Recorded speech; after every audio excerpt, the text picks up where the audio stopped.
Maraming hindi nagpapasalamat kahit dapat. Bakit kaya? Bakit walang thank you kung kailan dapat meron?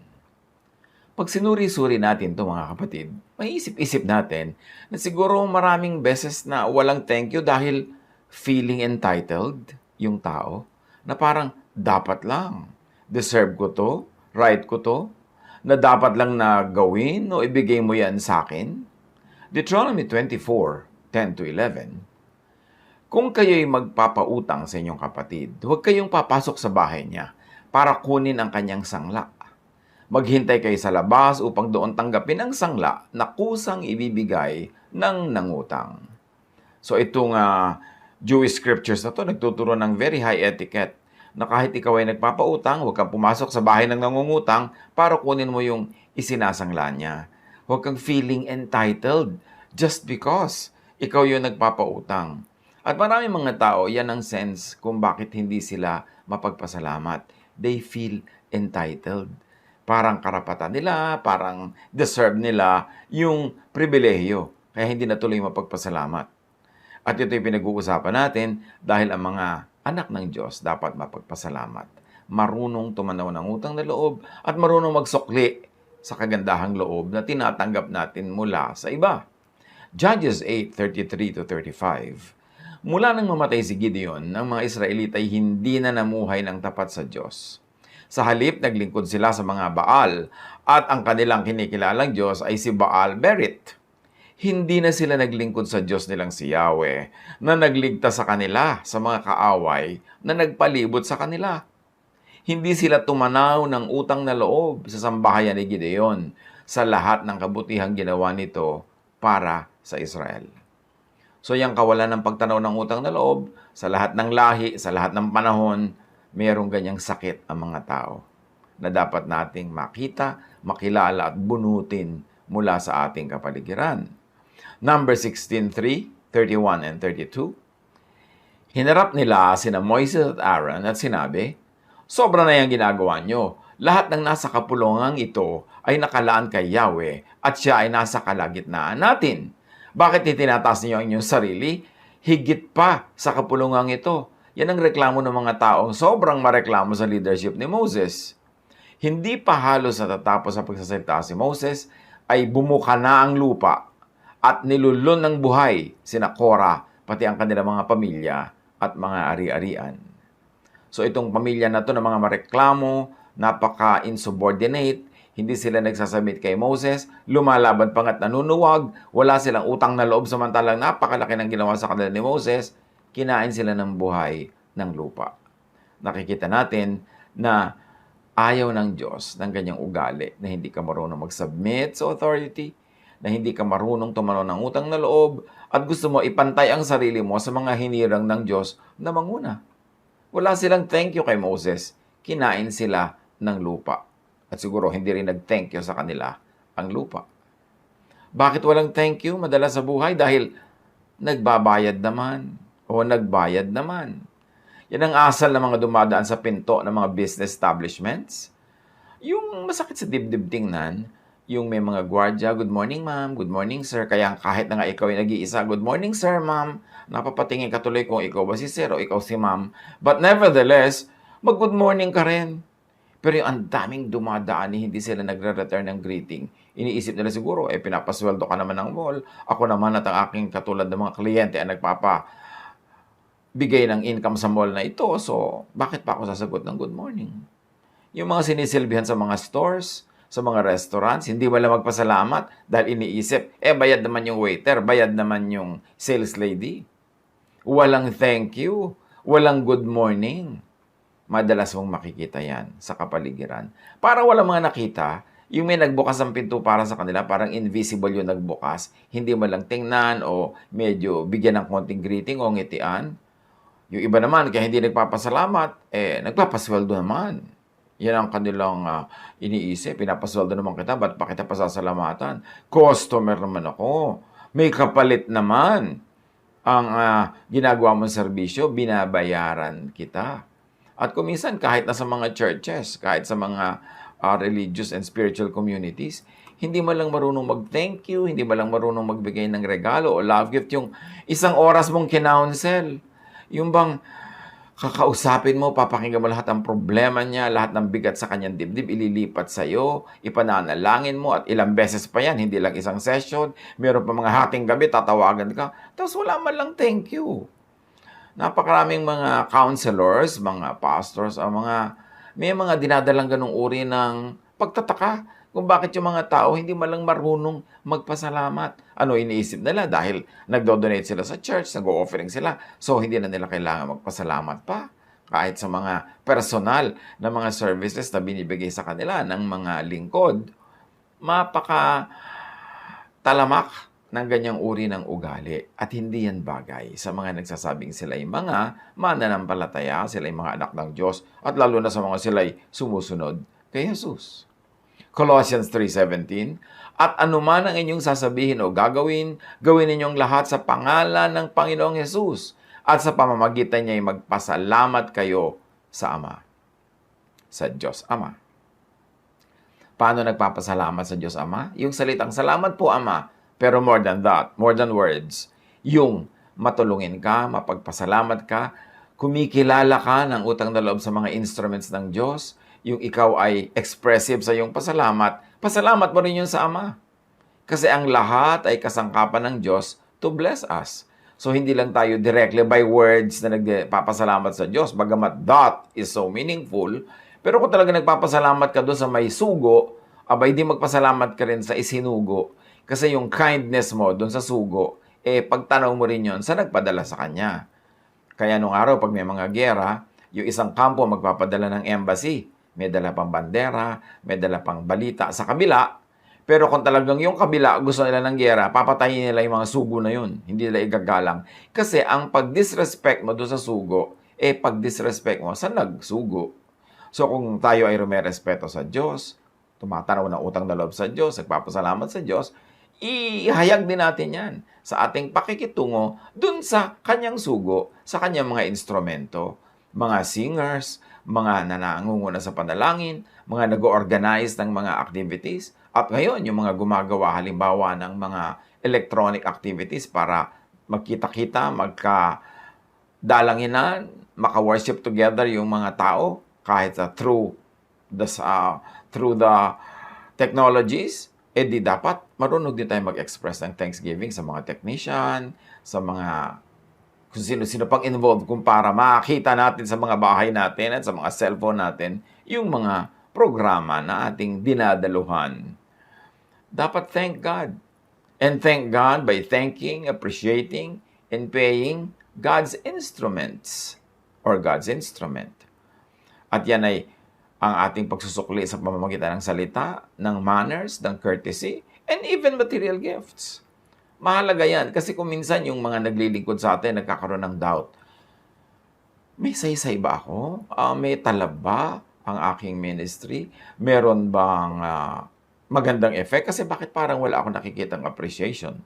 Yung paghahanap naman ng appreciation, hindi lang yun dahil gusto mo ng gift o gusto mo ng kung ano-ano, kundi gusto mo lang ma-assure na yung mga tao ay nabe-bless at pag siyempre nabe-bless yung mga tao, bine-bless ka rin. And yan, isang uri ng panukat na tunay nga na nagiging effective yung ministration natin.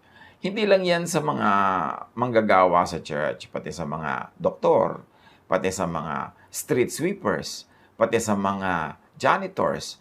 Kung ina-appreciate natin sila, we should be more giving of kind words, of thankful words, words of gratitude, and even material gifts na hindi naman natin ipaghihirap kung ating ibibigayan.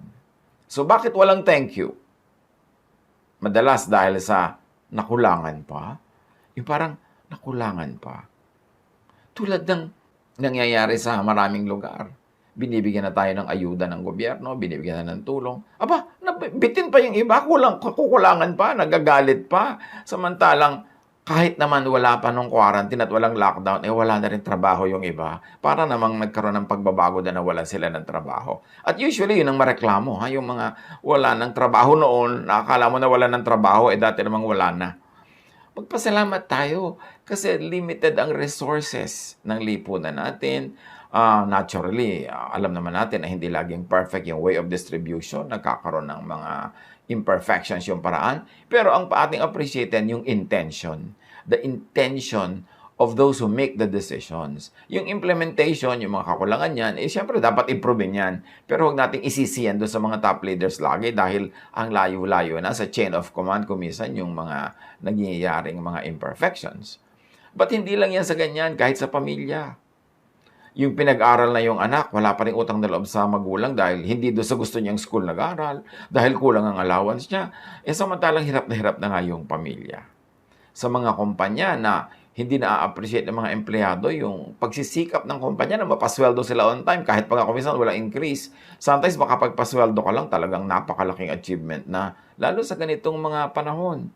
So huwag na tayong nakukulangan pa. Matuto tayong magpasalamat kahit sa parang sa tingin natin kulang kesa wala. 1 Timothy 6:6-8. Kung sa bagay, malaki nga ang mapapakinabang sa relihiyon kung ang tao ay marunong masyahan. Wala tayong dalang anuman sa sanlibutan. At wala rin tayong madadalang anuman pag alis dito. Kaya nga't dapat na tayong masyahan kung tayo may kinakain at isinusuot. And let us all stretch the application of this sa mga detalye ng ating buhay. Dapat na tayong matutong masyahan sa mga konting na-afford ibigay ng magulang, konting na ibibigay ni ate, ni kuya, ng kapatid, sa konting na itutulong halimbawa ng ganitong mga grupo at ganyan, magpasalamat tayo.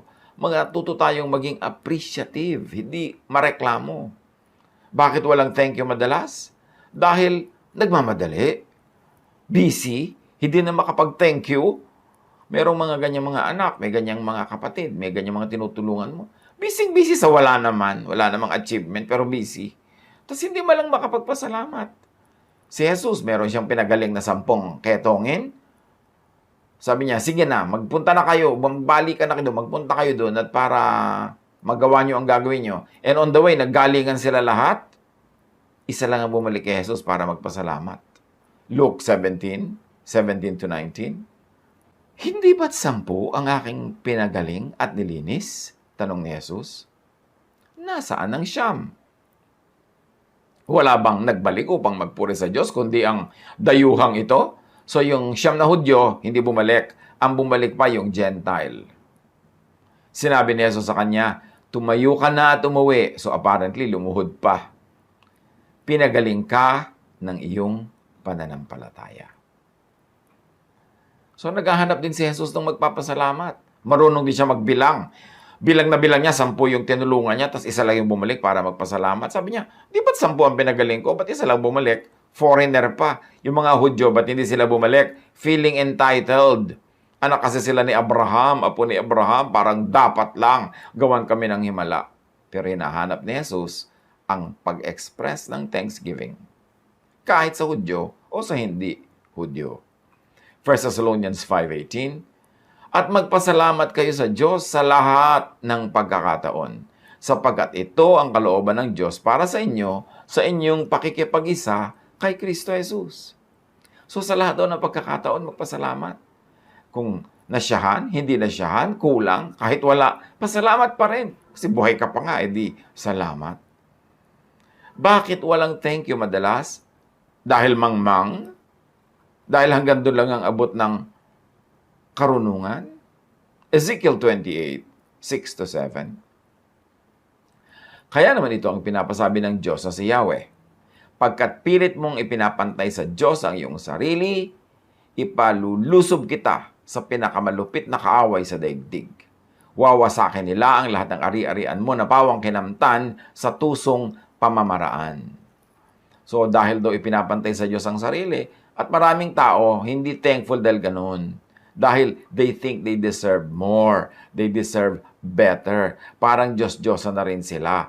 Kailangan na rin silang bigyan ng ganito, bigyan ng ganyan. Kaya nawawala tuloy ang kanilang pagiging mapagtanaw ng utang na loob. At sabi niyang Diyos, dahil ganyan ka, ibabagsak kita. Romans 1:21. Kahit na alam nilang may Diyos, siya'y hindi nila pinarangalan bilang Diyos, ni pinasalamatan man lang. So, hindi pinapasalamatan ng Diyos. Hindi pinapasalamatan ng mga instrumento ng Diyos, sa mga hinirang ng Diyos. Na-offend ng Diyos. Sa halip, naghaka-haka sila ng mga bagay na walang kabuluhan, kaya nagdilim ang hangal nilang pag-iisip. May mga consequences pagka hindi mo nire-recognize ang Diyos, pagka hindi ka thankful, hindi ka appreciative. 1 Samuel 25, 10-11, and 32-34. Sinabi ni Nabal, "Sino ba si David? Sinong anak ni Jesse? Ang tinapay, inumin at pagkain para sa aking mga manggugupit ay hindi ko maibibigay sa mga taong hindi ko alam kung saang lupalop ng galing." Ito yung sinabal na humihingi si David ng kaunting pagkain dahil inaalagaan naman ni David yung mga tupan nila at yung kanilang mga taga-alaga ng tupa pag nandun sa mga wilderness. Pinoprotect nila sa mga masasamang loob. Pero ngayon, ayaw bigyan ni Nabal ni konting pagkain. Nagalit si David nung malaman niya yon at sasalakayin niya ang kampo ni Nabal para patayin lahat ang mga lalaki doon. Pero si Abigail, na asawa ni Nabal, ay nakaulinig ng ganito. Alam niyang may utang na loob sila kay David. Naghanda siya ng maraming pagkain at dinala niya. Sinabi ni David kay Abigail, "Purihin si Yahweh na nagpapunta sa iyo rito. Salamat sa Kanya dahil sa iyong kabutihan, sapagkat sa ginawa mo'y nakaiwas ako sa pagpatay ng tao at magsagawa ng sariling paghihiganti. Niloob niyang huwag ko kayong pagbuhatan ng kamay. Saksi si Yahweh, ang Diyos na buhay, kung hindi ka na parito ngayon, bukas ng umaga ay patay na sanang lahat ang lalaki sa inyong sambahayan." So dahil si Abigail ay tumanaw ng utang na loob, nag-express, nagdala ng kanyang regalo, humupa ang galit ni David at hindi natuloy ang dapat sana naging napakadugong paghihiganti. Sa lahat ng ito, ano ba ang tinutumbok lang natin sa mga natututunan natin sa Scripture? Tumanaw ng utang na loob. Huwag lilimot sa lahat ng taong tumulong sa iyo noon at tumutulong pa ngayon o hanggang ngayon. Tumanaw. Daniel 2:23. "I thank and praise you, God of my ancestors. You have given me wisdom and power. You have made known to me what we asked of you. You have made known to us the dream of the king." So binigyan ng pabor na Yahweh si Daniel na mapanaginipan, ang napanaginipan ni King Nebuchadnezzar, at hindi naman nagkulang si Daniel ng pagpapasalamat.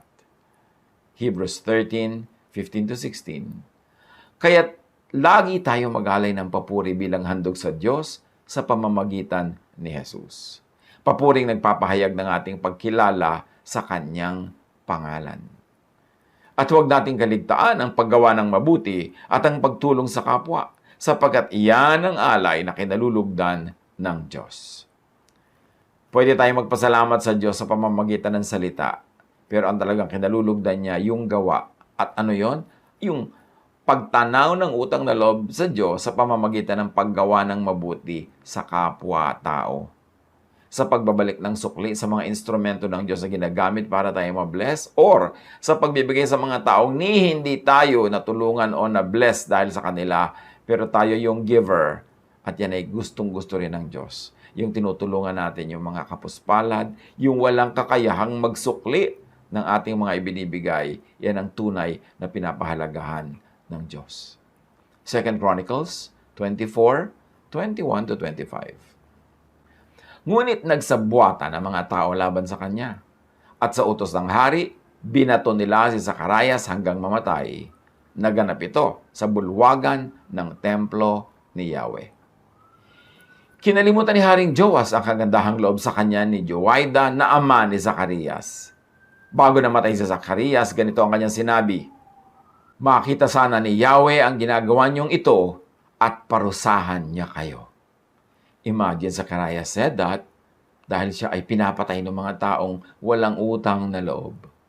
Nang patapos na ang taong yon, si Joas ay sinalakay ng hukbo ng Syria. Pinasok ng mga tao ang Judah at Jerusalem at pinatay ang mga pinuno ng bayan. Lahat ng sinamsam nila ipinadala sa hari sa Damasco. Maliit man ang hukbo ng Syria, ay nagtagumpay sila laban sa malaking hukbo ng Judah sapagkat itinakwil nito si Yahweh, ang Diyos ng kanilang mga ninuno. Sa ganitong paraan, pinarusahan si Joas. Iniwan ng hukbong Syria si Joas na may malubhang sugat. Ngunit pagkaalis nila, nagkaisa ang mga lingkod ng hari na ipaghiganti ang pagkamatay ng anak ng paring si Joiada. Kaya pinatay nila si Joas sa kanyang higaan. Siya'y inilibing nila sa lungsod ni David, ngunit hindi sa libingan ng mga hari. May consequence, may bunga ang pagiging suwail, ang hindi pagtanaw ng utang na loob. Kaya kahit nga kumisan ang pinagkakautangan mo ng loob, yung magulang, ang iyong ginagantihan at sinusuklian yung anak. Lalo't kung wala na yung magulang. Yan ang nangyari sa binasa nating kwento. May utang na loob sila sa magulang nung pinatay nila, pero naggalit sa kanila ang Diyos. Dahil hindi sila marunong magsukli ng kabutihang kanilang tinanggap. Laging maging mapagpasalamat. Sa attitude, lagi rin maging mapagpasalamat sa action. At maging mapagpasalamat with words. Lahat yan, kumpletong pagpapasalamat. Psalm 7:17, I will give thanks to the Lord because of His righteousness. I will sing the praises of the name of the Lord Most High. Psalm 9:1, I will give thanks to you, Lord, with all my heart. I will tell of your wonderful deeds.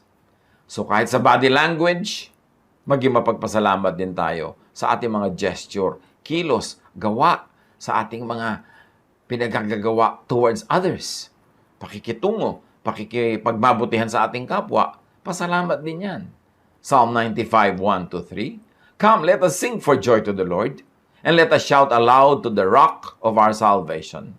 Let us come before Him with thanksgiving, and extol Him with music and song. For the Lord is the great God, the great King, above all gods. Magpasalamat, ipagdiwang ang Diyos. Kung mo ba may quarantine, kung mo ba may lockdown, na hindi ka na makakapagpasalamat sa Diyos, magmumukmok na lang, magrereklamo, mag-iisip ng mga nega, malulungkot. Kahit ano ang sitwasyon, dapat nating hanapan ng dahilan para tayo magpasalamat. Buhay pa tayo, may kinakain pa tayo. Kumisan meron tayong mga nararamdaman, pero buhay pa tayo. Kumisan meron tayong mga kakilala na may mga sakit, nawawala dito sa balat ng lupa. Pero hindi lahat, ang dami pang natitira. Dapat marunong tayong magbilang ng mga natitirang pagpapala. Hindi ang lagi nating minamalaki yung nawawala na gusto dapatin nandyan dahil parang we feel entitled na dapat nandyan yan. Sa ganito mga sitwasyon, pwede ba magpasalamat? Yes! In fact, dapat. Kasi ang pagpapasalamat nga ang maaaring makapagtaboy ng mga kadiliman at hirap ng buhay. Pero kung lalo ka magrereklamo, magmumukmok, lalong bibigat ang mga dalahin sa buhay. Pwede ba tayo maging mapagpasalamat, expressive? Pwede pa rin ba tayo magbigay sa kapwa, magregalo, tumulong? Yes, mas dapat nga. Because you keep what you give away. Because when you give, you receive. So sige, sa hirap ng buhay na nararanasan ng iba, maging maramot, maging makasarili. Pero makakatulong ba yan? No. Because what we give is what we receive in return. Baka nga kaya kumisan tayo walang natatanggap dahil hindi naman lang tayo marunong magbigay. At yung mga iba, bakit hindi marunong magbigay sa kapwa? Kasi they feel, merong crisis, merong problema, merong quarantine, bakit ako magiging mapagbigay? Kahit anong sitwasyon, mas mahirap nga ang sitwasyon, mas kailangan maging mapagbigay tayo sa kapwa dahil mas kailangan yung tulong. At hindi natutulog ang Diyos, sabi nga ng matatanda. Alam niya ang ating mga ginagawa, alam niya ang ating mga itinatanim, at marunong ang Diyos magpabunga ng ating mga tanim. Sa kabila ng mga nangyayaring mga challenges, mas maging mapagpasalamat, mas maging mapagbigay, mas maging maluwag ang loob, at yan ang daan para tayo puntahan ng mga blessings ng Diyos. Psalm 147:7, Sing to the Lord with grateful praise. Make music to our God on the harp, or whatever instrument you play or you have. Kailangan lagi tayo nagbibigay ng sukli. May ibinibigay sa atin, may sukli. In words, in action, in material things. Dapat patuloy tayo marunong magbigay ng mga material gifts, favors, and goodwill kahit may challenges tayong kinakaharap. Kasi kung ikaw naman ay napakahilig magbigay ng gift dahil sobrang wala kang kaproblema, ano naman ang value ng gift na yun? mas mahirap yung situation, mas talaga ipinaglalaban mo para ka maging generous, mas appreciated yun ng langit. Thanksgiving is like a magnet. It attracts more blessings. But ingratitude is also like a magnet. It repels blessings. Remember, magnet attracts and repels. So, Thanksgiving is like a magnet. The more thankful you are, the more expressive, the more giving, the more blessings are attracted into your life. But ingratitude is also like a magnet. It repels blessings. Choice natin yan kung anong gagawin natin sa buhay. Sa mga dinadaanan na challenges ng maraming tao, think. Sino ba ang mga nagagamit ng Panginoon para tayo mag-survive?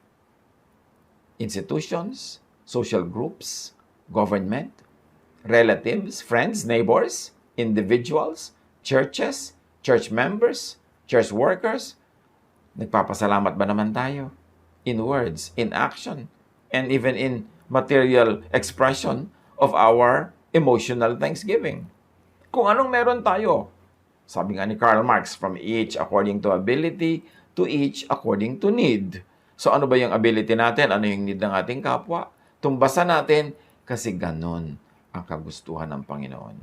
Punong-puno ng kwento sa Biblia ng mga ganyan. Negative kwento na parusahan, positive kwento na gantimpalaan. Meron tayong mga dala, yes. Meron tayong mga pinoproblema, yes. Pero hindi yun dapat maging sapat na dahilan para maging madilim ang pagtingin natin sa mundo, para tayo maging maramot, para tayo maging makasarili. Kasi sa pagiging maramot at makasarili, mas lalo nating ibinabaon ang ating sarili sa mga problema. It is in godliness, in gratitude, in thanksgiving, in generosity, that we will dig ourselves out of a difficulty. Doon tayo nakakaahon kasi yun ang nakakalugod sa Diyos. Sa mga panahon na ito, paano tayo mas magiging mapagpasalamat? Paano tayo mas magiging expressive? Paano tayo mas magiging blessing? Lalong-lalo sa mga ginagamit ng Panginoon para tayo rin ay mabless. One-way street ba tayo? Tanggap ng blessing pero hindi marunong magbigay? Pagka ganon, matutuyo ang balon, mauubos ang harina at ang langis mula sa banga at mawawalan ng tinapay. Pero tulad nung babaeng balo, na ang kanyang harina, ang kanyang langis ay buong puso niyang ipinagkaloob at iniluto para sa propeta, ang naging gantimpala, hindi siya naubusan sa buong panahon ng taggutom. Pag-isipan natin kung paano i-apply ang mga katotohanan ito sa ating buhay at mag-welcome tayo sa ating buhay ng cheerfulness, ng smiles, ng laughter, ng happiness, imbes yung mga kabaligtaran yan. Kasi kahit tayo magmukmok, magpagulong-gulong sa lungkot, kahit tayo magsara ng mata natin at puro dilim ang ating tingnan, hindi naman natin may improve ang situation. Pero, if we wear the garment of praise, give the Lord the highest praise that He deserves, and express that through our good attitude towards other people, we might hasten, and we can hasten, our going out of this difficulty. Ang Panginoong Diyos marunong magpala, at Siya ang may kapangyarihan over all. Paano i-apply sa buhay ang mga lessons na ito in gratitude, in thanksgiving? Pagpalain tayo lahat ng Panginoon. God bless us all.